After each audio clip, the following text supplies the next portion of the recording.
Ryan Reynolds here from Mint Mobile. I don't know if you knew this, but anyone can get the same premium wireless for $15 a month plan that I've been enjoying. It's not just for celebrities. So do like I did and have one of your assistants switch you to Mint Mobile today. I'm told it's super easy to do at mintmobile.com/switch. Upfront payment of $45 for 3-month plan, equivalent to $15 per month required. Intro rate first 3 months only, then full price plan options available. Taxes and fees extra. See full terms at mintmobile.com. Bonjour, ici Patrick Pierrat, éditeur d'Info Bref. Voici l'essentiel des nouvelles en ce jeudi 13 mars. Le Canada réplique aux tarifs américains sur l'acier et l'aluminium. Le gouvernement fédéral a annoncé hier l'imposition d'une nouvelle vague de taxes sur des produits provenant des États-Unis, en réponse aux tarifs américains de 25% sur l'acier et l'aluminium. Ces nouveaux contre-tarifs canadiens entrent en vigueur aujourd'hui. Ils s'appliquent, comme la première vague de contre-tarifs, sur des importations d'une valeur de 30 milliards de dollars par an. Les nouvelles taxes canadiennes visent des produits en acier et en aluminium, mais également d'autres produits américains, comme des outils, des ordinateurs et des équipements de sport. En parallèle à la guerre des tarifs douaniers, le gouvernement américain compte resserrer les règles de séjour des Canadiens aux États-Unis. Les Canadiens qui voyagent aux États-Unis pendant plus d'un mois devront, à compter du 11 avril, s'enregistrer auprès des autorités américaines. Les ressortissants canadiens étaient jusqu'ici exemptés de cette démarche qui s'appliquait aux autres visiteurs étrangers. Les voyageurs canadiens âgés de 14 ans ou plus qui omettraient de s'enregistrer pour un séjour d'un mois ou plus s'exposeraient à des poursuites.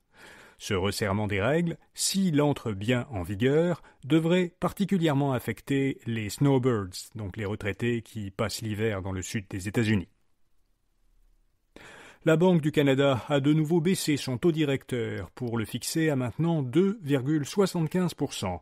La Banque centrale a souligné que l'économie canadienne avait commencé cette année 2025 en bonne posture, mais elle s'attend à ce que les droits de douane imposés par les États-Unis poussent les entreprises canadiennes à faire des mises à pied.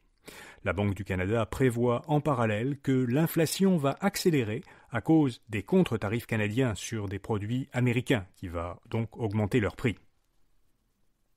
Vous pourriez avoir du mal à transmettre votre déclaration de revenus si vous déclarez un gain en capital.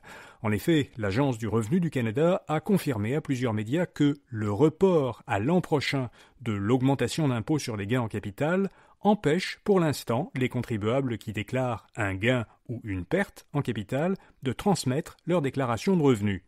L'ARC dit que la situation serait corrigée d'ici la fin du mois.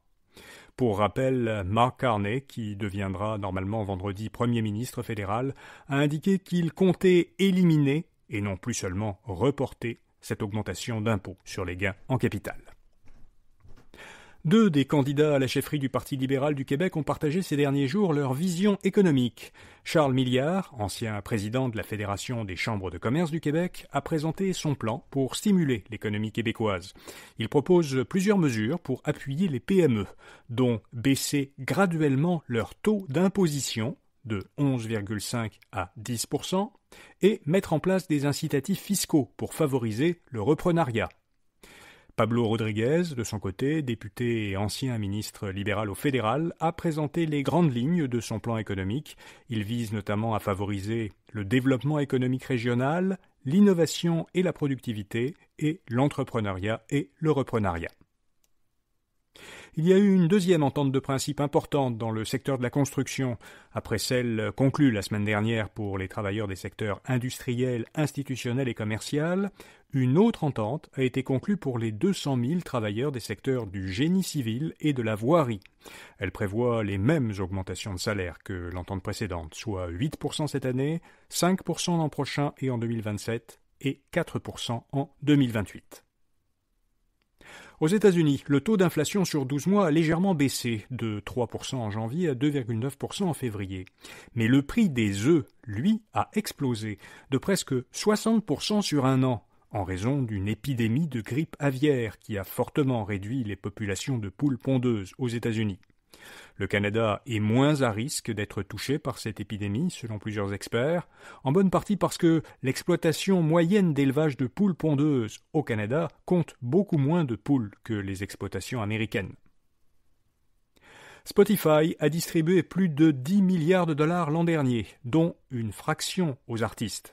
Le service suédois de diffusion musicale en ligne soutient qu'il a distribué un montant record en redevances l'an dernier et que 1500 artistes ont reçu chacun au moins 1 million de dollars. Mais en réalité, chacun de ces artistes aurait personnellement reçu beaucoup moins, selon une étude citée par le magazine spécialisé américain Variety. En effet, les redevances qui sont versées par Spotify sont partagées entre les artistes et plusieurs autres entités, dont les producteurs et les distributeurs. Ainsi, les auteurs-compositeurs recevraient souvent moins de 10% des redevances qui sont générées par les pièces musicales qu'ils ont écrites. Et puis la planète Saturne a 274 lunes.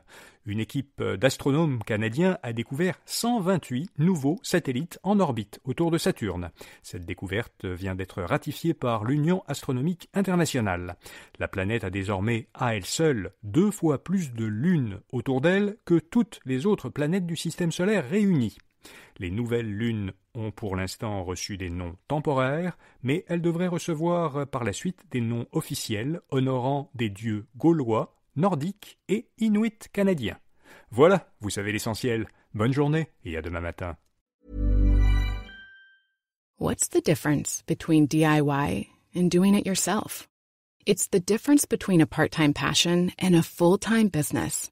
Wix gives you the power to turn your passion into a moneymaker.